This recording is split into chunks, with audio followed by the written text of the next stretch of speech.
Shalom, selamat berjumpa kembali dalam seri pelajaran Alkitab 10 Perintah Allah, dan pada saat ini kita masuk ke bagian yang ke-6. Saudara sekalian yang terkasih dalam Tuhan, ada sebuah kisah tentang suami istri yang sudah tua, dan suatu kali mereka sedang mengadakan perjalanan dan dua-duanya menaiki seekor keledai. Apa yang terjadi ketika ada orang-orang melihat pasangan suami istri yang sudah tua menaiki seekor keledai? Mereka berkata, sungguh tidak berperi kehewanan. Mosok keledai sekecil itu dinaikin berdua. Akhirnya pasangan suami istri ini berpikir, apa benar kita ini tidak punya belas kasihan? Sehingga kita dianggap menyiksa binatang. Akhirnya diambillah sebuah keputusan. Sang istri turun dan sang suami tetap di atas punggung keledai dan melanjutkan perjalanan. Tetapi dalam kisah itu, orang-orang juga berkata, suami yang egois, sungguh tidak gentle. Mosok istrinya disuruh jalan kaki, sementara dia enak-enak naik keledai. Kemudian mereka dua berpikir, apa yang salah yang mereka lakukan? Akhirnya mereka bertukar tempat. Sang suami turun dari keledai, dan istrinya pun menunggang keledai itu dan melanjutkan perjalanan. Tetapi tidak lama kemudian, orang-orang berkata lagi, dasar istri durhaka, pengen penake dewe, pengen enaknya sendiri. Suami yang sudah tua suruh jalan kaki, dia yang masih kelihatan lebih kuat, malah naik keledai. Akhirnya pasangan suami istri tua itu jadi bingung. Suaminya naik salah, istrinya naik salah, dinaiki dua-dua juga salah. Akhirnya mereka putuskan, sekarang kita jalan kaki saja. Kita tuntun keledai ini. Dan benar, suami istri itu berjalan kaki, sementara keledai dituntun oleh mereka. Tetapi itu pun mendatangkan komentar. Dan apa komentar mereka? Oh, dasar orang-orang bodoh. Punya keledai kok nggak dinaiki. Kita lihat, ternyata apapun yang dilakukan oleh orang itu salah di pemandangan orang lain. Apa yang kita lakukan dan yang kita pikir benar, belum tentu benar di pemandangan orang lain. Demikian juga ketika kita melihat orang lain melakukan sesuatu, belum tentu dalam pemikiran kita benar, walaupun dalam pemikiran mereka benar. Perkataan kita seringkali keluar begitu saja, tanpa terkontrol. Dan kita lupa, kadang-kadang perkataan kita menyakitkan orang lain. Saudaraku sekalian yang terkasih dalam Tuhan, manusia, saya dan saudara, memang suka berbicara. Kadang-kadang pembicaraan kita tanpa peduli terhadap perasaan orang lain. Yang penting kita bicara, yang penting hati kita puas. Entah orang lain sakit hati, entah orang lain tersinggung, seringkali kita tidak peduli. Kalau begitu, apa hubungannya pembicaraan kita dengan hukum yang keenam? Hukum yang keenam adalah jangan membunuh. Mari kita lihat, lidah memang tidak bertulang. Lidah adalah organ tubuh yang tidak pernah lelah bekerja. Lidah adalah organ tubuh yang memproduksi kata-kata yang luar biasa. Dalam 1 menit, minimal bisa 120 kata. 10 menit, minimal 1.200 kata. Bagaimana jika 1 jam? Lidah kita ini mampu memproduksi minimal 7.200 kata. Luar biasa, organ tubuh yang kecil ini bekerja tanpa lelah. Beberapa kata yang kita ucapkan, apakah menyakitkan orang lain? Mari kita pikirkan. Beberapa kata yang kita ucapkan, apakah menyenangkan orang lain? Mari kita renungkan. Berapa kata-kata yang kita keluarkan dan menghasilkan pujian kepada Tuhan? Dan juga berapa kata-kata yang keluar dari lidah kita yang ternyata menyakitkan Tuhan? Saudaraku sekalian, lidah yang tidak bertulang ini bekerja tanpa mengenal lelah. Baik, lidah yang tak bertulang ini adalah organ tubuh yang tidak pernah menjadi tua. Apa maksudnya?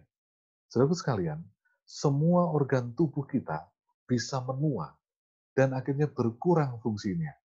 Tetapi ternyata lidah tidak. Lidah kita tidak menua. Lidah kita tetap mampu memproduksi kata-kata yang tak terbatas. Lidah yang tak bertulang ini adalah organ tubuh yang tidak bisa dicangkok. Ini sangat menarik. Kenapa?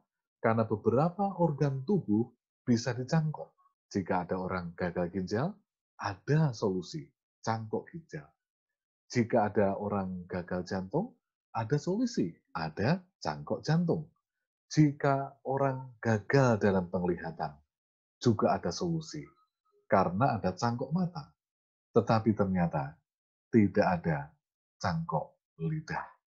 Saudaraku sekalian, lidah yang tak bertulang ini adalah organ tubuh yang paling berbahaya. Lebih berbahaya dari tangan yang bisa memukul orang. Lebih berbahaya dari kaki yang bisa menendang orang. Lebih berbahaya dari segala organ tubuh kita. Apa bahayanya? Di dalam kitab Yakobus pasal yang ketiga, Yakobus pasal 3 ayat 5 dan 6, di sana dikatakan, lidah seperti api yang kecil, tetapi dia bisa membakar dan akibatnya sangat besar. Dalam Mazmur 64 ayat 3 dan 4 juga dikatakan, lidah itu seperti pedang yang membinasakan. Organ tubuh yang kecil tetapi berakibat luar biasa. Lidah yang tak bertulang. Tetapi sejarah manusia membuktikan lidah ternyata lebih tajam dan lebih berbahaya dari pedang dalam peperangan.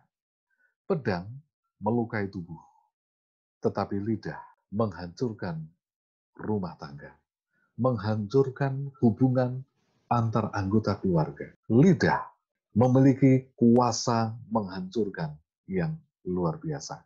Pedang melukai tubuh, tetapi lidah dapat merusak hubungan kita dengan sesama. Hubungan kerja bisa rusak, hubungan di sekolah bisa rusak, hubungan di masyarakat bisa rusak karena lidah yang tajam. Saudaraku sekalian, pedang bisa melukai tubuh, tetapi lidah menjadikan umat Tuhan undur, mati rohani. Banyak orang kecewa karena tajamnya lidah sesama umat Tuhan. Memang lidah tak bertulang, tetapi dia lebih keras dari tulang. Tetapi dia lebih tajam dari tulang. Tetapi dia lebih berbahaya dari kekuatan tulang kita yang luar biasa. Kalau begitu, apa hubungan lidah dengan hukum yang keenam, yaitu jangan membunuh? Saudaraku sekalian, kita berpikir hukum ini tidak mungkin kita langgar. Kenapa? Karena kita berpikir begini, saya kan bukan pembunuh, saya tidak melanggar hukum keenam. Saya tidak mau membunuh siapapun. Saya tidak melanggar hukum yang keenam. Apalagi membunuh dengan lidah, caranya bagaimana? Saya tidak melanggar hukum yang keenam. Di dalam khotbah di atas bukit, di dalam Matius pasal yang kelima, saudaraku sekalian, Yesus berbicara kepada pemelihara 10 hukum yang taat dan sempurna. Yesus berbicara kepada orang-orang Israel yang taat akan 10 hukum. Yesus juga berbicara kepada murid-muridnya yang begitu taat. Mereka berpikir, jika tidak membunuh secara fisik, maka mereka tidak melanggar hukum keenam. Sama dengan kita, jika saya tidak membunuh secara fisik, jika saya tidak menghilangkan nyawa orang lain, Bukankah saya tidak melanggar hukum yang keenam? Yesus menunjukkan 3 cara menjadi pembunuh tanpa menumpahkan darah sedikit pun. Sekali lagi, ada 3 cara untuk menjadi seorang pembunuh tanpa menumpahkan darah. Mari kita lihat yang dikatakan Yesus di dalam Matius 5 ayat 22. Matius 5 ayat 22. Tetapi aku berkata kepadamu, setiap orang yang marah terhadap saudaranya harus dihukum. Siapa yang berkata kepada saudaranya kafir harus dihadapkan ke mahkamah agama, dan siapa yang berkata jahil harus diserahkan ke dalam neraka yang menyala-nyala. Mari kita lihat 3 cara membunuh tanpa darah menurut Yesus. Yang pertama adalah setiap orang yang marah terhadap saudaranya harus dihukum. Kenapa harus dihukum? Karena kemarahan adalah salah satu bentuk pembunuhan menurut ayat ini. Mari kita lihat lebih jauh. Kemudian, yang kedua adalah siapa yang berkata kepada saudaranya kafir, atau siapa yang mengkafirkan saudaranya juga harus dihadapkan ke mahkamah agama. Artinya, harus mendapatkan vonis hukuman. Dan menurut Yesus, itu adalah bentuk pembunuhan yang lain. Dan yang ketiga adalah, siapa yang berkata kepada saudaranya, jahil, harus diserahkan ke dalam neraka yang menyala-nyala. Apa artinya? Mendapatkan hukuman mati. Kenapa?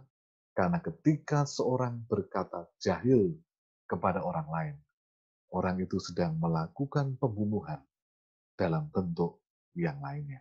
Kita akan lihat lebih jauh. Yang pertama, setiap orang yang marah terhadap saudaranya harus dihukum.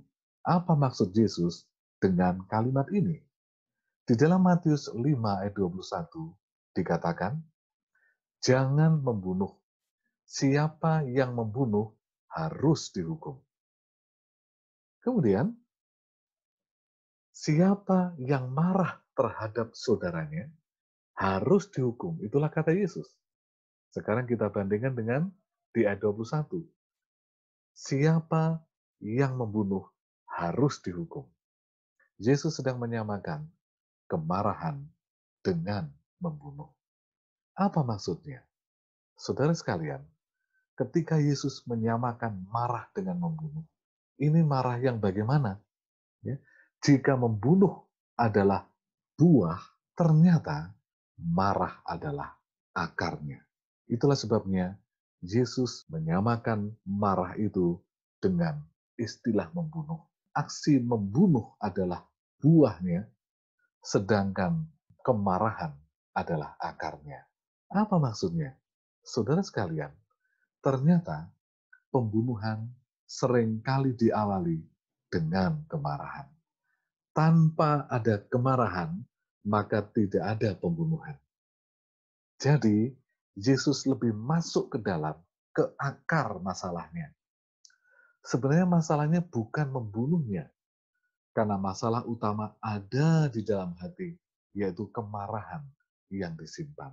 Kata marah ini dalam bahasa Yunani ada 2 macam. Yang pertama adalah kata thumos. Thumos ini adalah kemarahan seperti nyala api. Ini menggambarkan orang yang begitu gampang marah, tetapi gampang padam dan menyesal. Itulah thumos. Tetapi kata yang kedua untuk kemarahan adalah orge. Orge ini adalah kemarahan yang berurat dan berakar karena disimpan dan dipendam. Sehingga kemarahan ini sulit dihilangkan. Bahkan semakin lama semakin berkembang menjadi kebencian dan dendam. Nah sekarang, kemarahan di dalam Matius 5 ayat 22 ternyata bukan dari kata thumos. Kemarahan yang disamakan dengan pembunuhan oleh Yesus berasal dari kata orgezomenos, yaitu kemarahan yang disimpan, yang dipendam, yang sulit dihilangkan, dan bahkan akan berkembang menjadi kebencian dan dendam. Itulah sebabnya kemarahan orgi ini disamakan dengan membunuh dan harus dihukum. Saudaraku sekalian, dalam 1 Yohanes 3:15, 1 Yohanes 3:15 dikatakan sebagai berikut. Setiap orang yang membenci saudaranya adalah seorang pembunuh manusia. Kita lihat, membenci saudaranya adalah seorang pembunuh. Dan kamu tahu bahwa tidak ada seorang pembunuh yang tetap memiliki hidup yang kekal di dalam dirinya.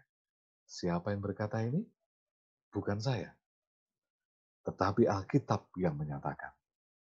Dan inilah kemarahan orgi tadi, kebencian orgi yang disamakan oleh Yesus dengan membunuh. Orang yang membenci saudaranya tidak akan mendapatkan kehidupan yang kekal.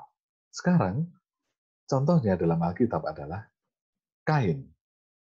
Kain adalah saudara Habil, tetapi hatinya menjadi marah karena persembahannya tidak diterima, sedangkan persembahan Habil diterima oleh Allah. Akhirnya, kemarahan yang disimpan, kemarahan yang menjadi dendam, kemarahan itu menghasilkan pembunuhan. Akarnya adalah kemarahan, akarnya adalah dendam, akhirnya berkembang kepada sebuah aksi pembunuhan. Itulah sebabnya kemarahan disamakan oleh Yesus dengan membunuh. Saudaraku sekalian yang terkasih di dalam Tuhan. Yang kedua, siapa yang berkata kepada saudaranya kafir harus dihadapkan ke mahkamah agama. Artinya, siapa yang mengkafirkan saudaranya harus dihukum, dibawa ke mahkamah agama, artinya dihukum. Sekarang kita lihat, apakah ketika seseorang mengatakan saudaranya kafir, itu adalah membunuh? Kata kafir di ayat ini berasal dari kata Yunani, raja, yang berarti bicara kasar, membentak-bentak, menganggap orang lain itu kosong, menganggap orang lain itu tak berotak, menganggap orang lain tidak ada gunanya. Itulah yang disebut dengan kafir. Nah, sekarang saudara sekalian, kata raja ini lebih kepada cara bicara atau perlakuan atau tindakan yang kasar yang menyakitkan hati. Itulah sebabnya harus dihukum. Karena Yesus menyamakan dengan pembunuhan. Bicara kasar, perlakuan kasar, tindakan yang kasar, mengakibatkan luka, menyakitkan hati. Itulah yang disamakan oleh Yesus dengan membunuh. Menganggap orang lain bodoh, menganggap orang lain tidak berarti, itu berarti kita mengatakan orang lain kafir. Saudaraku sekalian, yang ketiga, dikatakan, siapa yang berkata jahil harus diserahkan ke dalam neraka. Apa artinya? Dihukum. Kenapa? Karena berkata jahil sama dengan membunuh. Apa maksudnya? Kata jahil berasal dari kata moros, yang berarti umpatan, makian. Itulah moros. Ya. Siapa yang mengumpat, siapa yang memaki, harus diserahkan ke dalam neraka. Kenapa? Karena mereka yang mengumpat, mereka yang maki, sama dengan membunuh menurut Yesus. Sekarang, moros juga bermakna fitnahan, menuturkan cerita palsu, menggunjingkan orang lain, menggosipkan orang lain dengan satu tujuan, menjatuhkan. Itulah sebabnya disamakan dengan membunuh. Bahkan ada istilah yang seringkali kita dengar, memfitnah lebih kejam dari membunuh. Kenapa? Karena fitnahan akan menimbulkan siksaan batin bagi seseorang. Sedangkan kalau membunuh dengan pedang, langsung ditusuk, langsung mati.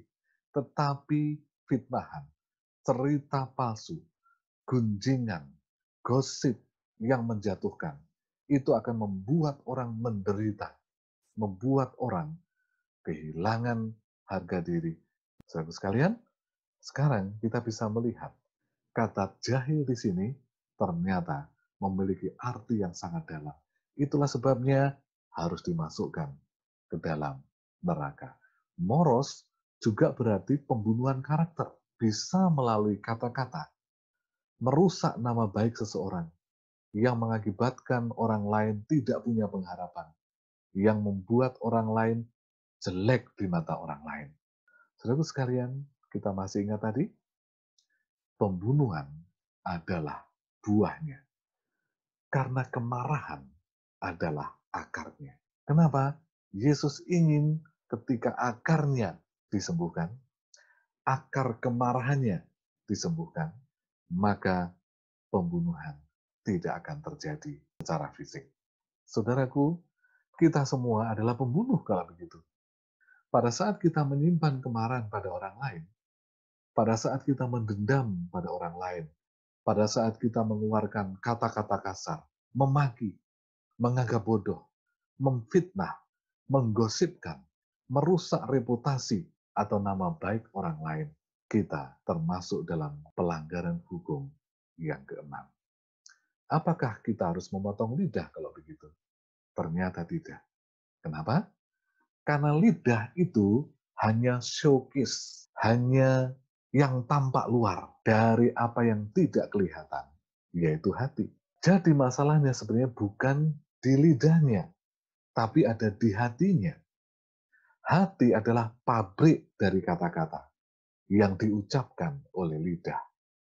Kalau begitu, kita tidak harus memotong lidah kita, tetapi kita harus mengobati hati sebagai pabrik dari kata-kata. Saudara sekalian, jika hati suka uang, lidah kita akan berkata-kata tentang uang. Kalau hati kita sedang marah, menyimpan kemarahan, lidah kita akan mengeluarkan kata-kata kemarahan.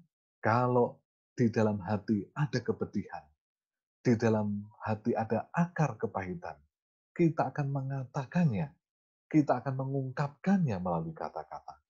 Ingat, apa yang dihasilkan oleh lidah, semua berawal dari hati.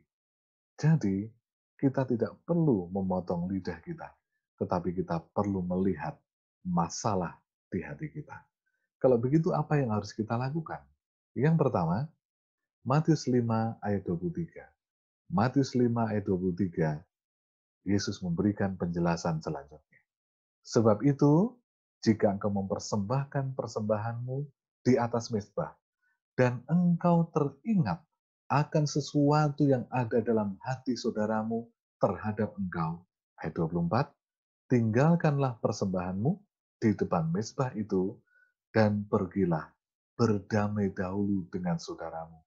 Lalu kembali untuk mempersembahkan persembahanmu itu. Apa yang harus kita lakukan agar lidah kita menghasilkan kata-kata yang baik, agar tidak terjadi pembunuhan melalui lidah kita, kata-kata kita? Yesus menasihatkan kepada kita agar berdamai, agar rekonsiliasi dengan saudara-saudara kita.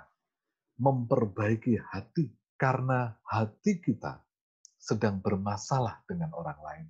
Maka persembahan pujian dari lidah kita tidak akan didengar oleh Tuhan. Maka setiap kata-kata doa dari lidah kita itu pun tidak akan sampai kepada Tuhan. Karena hati kita belum terbebas dari pembunuhan. Yesus sedang berbicara tentang pentingnya menjaga hidup damai dengan sesama umat Tuhan.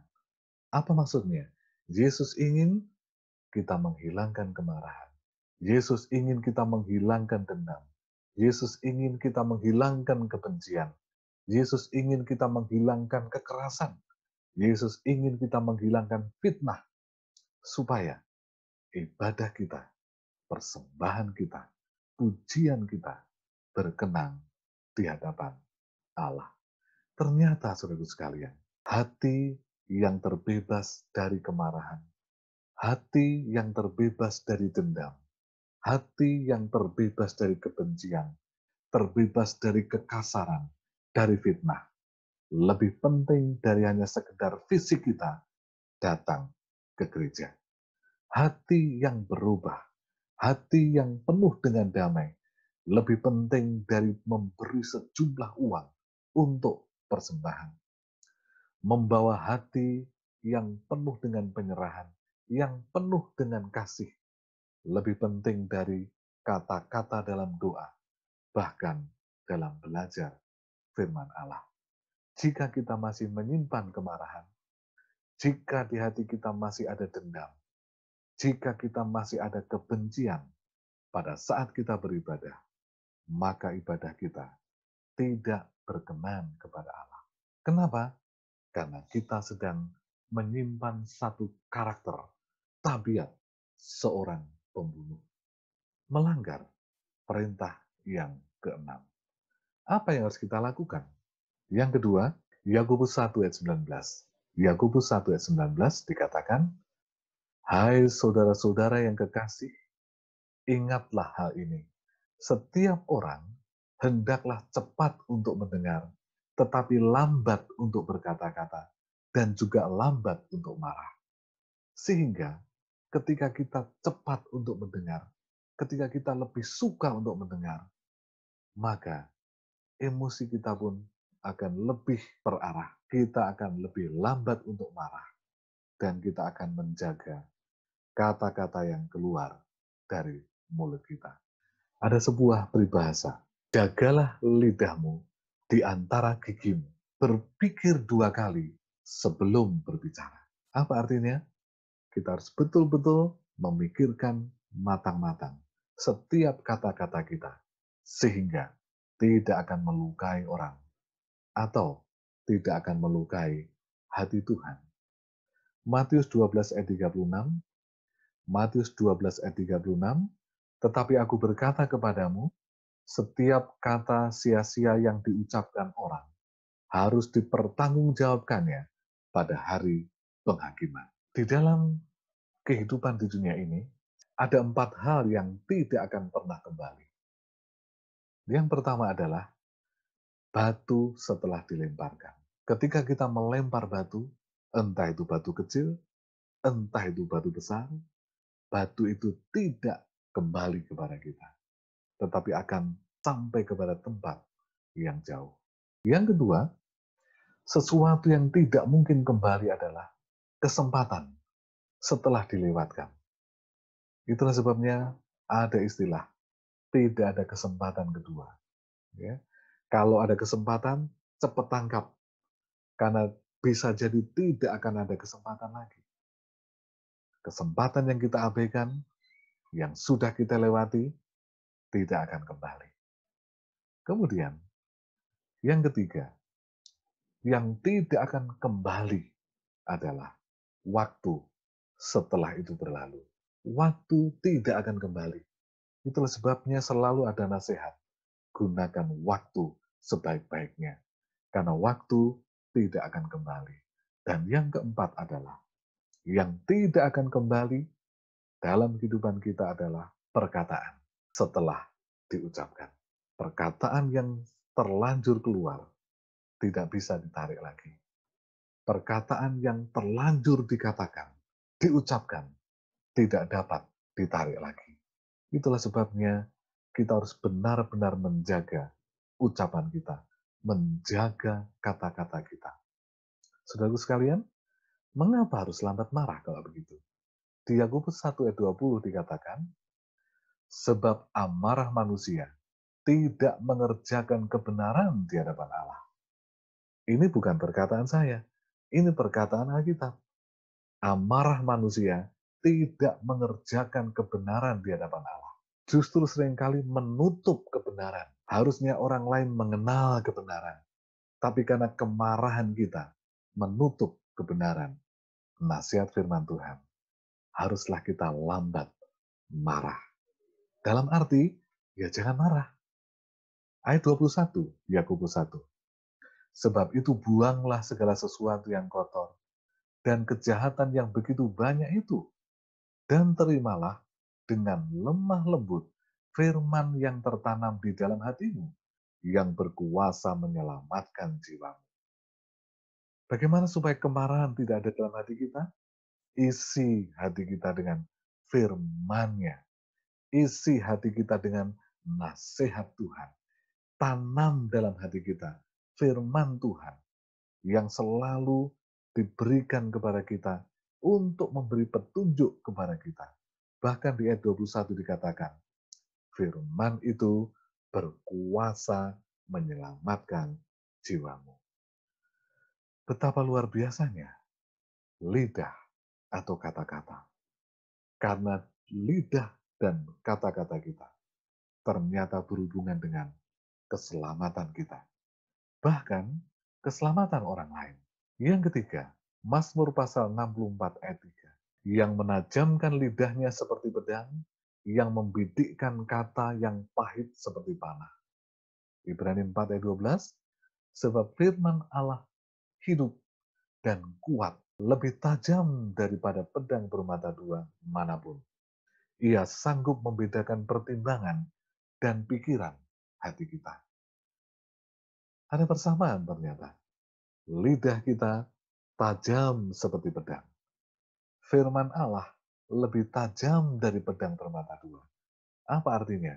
Saudara sekalian, lidah kita yang tajam ini seharusnya diisi dengan firman Tuhan yang lebih tajam dari pedang.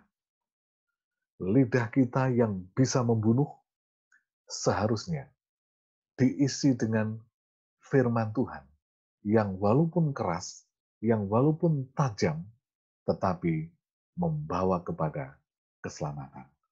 Saudaraku sekalian yang terkasih dalam Tuhan, lidah bisa membunuh, tetapi firman Tuhan menyembuhkan. Pedang lidah kita, kata-kata kita bisa membunuh, tetapi yang lebih tajam dari pedang bermata dua, yaitu firman Tuhan, bertujuan untuk menyembuhkan. Apa yang harus kita lakukan? Efesus 4 ayat 26 dan 27. Apabila kamu menjadi marah, janganlah kamu berbuat dosa. Janganlah matahari terbenam sebelum padam amarahmu, dan janganlah memberi kesempatan kepada iblis. Apa maksudnya? Di Matius 12 ayat 36 dikatakan, tapi aku berkata kepadamu, setiap kata sia-sia diucapkan orang harus dipertanggungjawabkan pada hari penghakiman. Kalau begitu, saudaraku sekalian, karena setiap kemarahan kita menjadi kesempatan iblis untuk merampas keselamatan, untuk menyeret kita kepada penghakiman. Oleh karena itu, kita harus berhati-hati dengan ucapan. Oleh karena perkataan kita bisa mengakibatkan kebinasaan kita sendiri dan kebinasaan orang lain, dan itu akan dimanfaatkan oleh iblis untuk menjebak kita dan menjebak orang lain, dan itu akan diseret kepada penghakiman. Oleh karena itu, kita harus berhati-hati dengan lidah. Ada sebuah kisah yang benar-benar terjadi. Ada pembunuhan terjadi di dalam gereja. Gereja itu bernama Gereja Tarama di Rwanda. Apa yang terjadi di Rwanda? Dikenal sebagai gereja tengkorak. Kenapa disebut gereja tengkorak? Karena di dalam gereja itu penuh dengan tulang dan tengkorak manusia. Apa yang terjadi sehingga banyak tengkorak dan tulang manusia? Pada tanggal 15 April 1994, terjadi pembantaian. 5.000 warga sipil di Rwanda yang sedang berlindung di gereja tewas dibantai, bahkan oleh orang-orang yang juga mengatakan sebagai umat-umat Tuhan. Kita kan tidak ada pembunuhan di gereja, Pak Pendeta. Di gereja orangnya baik-baik saja semuanya. Ya, dilarang membawa senjata masuk gereja, dilarang membawa pistol, pedang masuk gereja. Aman, Pak Pendeta, tidak ada pembunuhan. Saudara sekalian, ternyata pembunuhan di gereja juga bisa terjadi, tapi dalam bentuk yang berbeda. Bisa jadi kita adalah pembunuh pada waktu kita sedang masuk ke gereja. Walaupun dengan senyum yang manis, tetapi hati kita dipenuhi kemarahan, dipenuhi dendam, dipenuhi kebencian, dipenuhi dengan gosip, dipenuhi dengan cerita yang tidak benar tentang orang lain. Ingat, Yesus menyamakan semua karakter itu dengan membunuh. Memang kita tidak membunuh dengan pedang, kita tidak membunuh fisiknya, tetapi kita sudah melanggar hukum yang keenam, membuat orang lain menderita, bahkan binasa. Apa yang harus kita lakukan, saudara sekalian? Dalam Mazmur 51 ayat 10, Mazmur 51 ayat 10 dikatakan, jadikan hatiku tahir, ya Allah, dan perbaruilah batinku dengan roh yang teguh. Apa maksudnya, saudara sekalian? Yang dapat kita lakukan adalah menjaga hati. Tapi ingat, saya dan saudara sebagai orang berdosa tidak akan mampu untuk menahirkan hati, tidak akan mampu untuk memperbarui batin, tidak akan mampu untuk menjaga lidah, menjaga hati. Kita perlu kuasa Tuhan. Itulah sebabnya pemazmur berserah kepada Tuhan, memohon belas kasihan kepada Allah, agar Allah yang menjadikan hatinya tahir, agar Allah yang memperbarui batinnya dengan roh yang teguh. Kita juga bisa berharap hal yang sama. Tuhanlah yang menjadikan kita tahir. Tuhanlah yang memperbarui kita. Tuhan yang membuat hati kita teguh. Amsal 4 ayat 23 menasihatkan kepada kita. Jagalah hatimu dengan segala kewaspadaan, karena dari situlah terpancar kehidupan. Dari hati terpancar kehidupan. Kita harus jaga agar kita tidak jatuh. Kiranya pelajaran singkat pada malam hari ini, pada saat ini, akan menjadi berkat bagi kita. Mari kita serahkan lidah kita yang kecil ini kepada Tuhan. Lebih dari itu, kita serahkan hati kita kepada Tuhan, agar melalui kata-kata kita, melalui lidah kita, kita tidak melanggar perintah yang keenam, tetapi memuliakan Tuhan, menjadi berkat bagi orang lain. Jangan membunuh. Kiranya Tuhan memberkati kita. Amin. Mari kita berdoa. Bapa dalam sorga, terima kasih untuk kesempatan indah. Kami boleh belajar kembali dan diingatkan melalui firman-Mu, agar kami belajar untuk menahan diri, belajar mengendalikan lidah, belajar menata hati, agar kami tidak mengakibatkan orang lain binasa melalui perkataan kami, tapi kami mohon dengan kuasa Roh Kudus, agar melalui kata-kata lidah kami boleh menjadi berkat, kami boleh membawa orang kepada kebenaran, kami boleh diselamatkan. Kata-kata kami penuh pujian, kata-kata kami penuh dengan kuasa yang membawa orang datang mengenal Tuhan.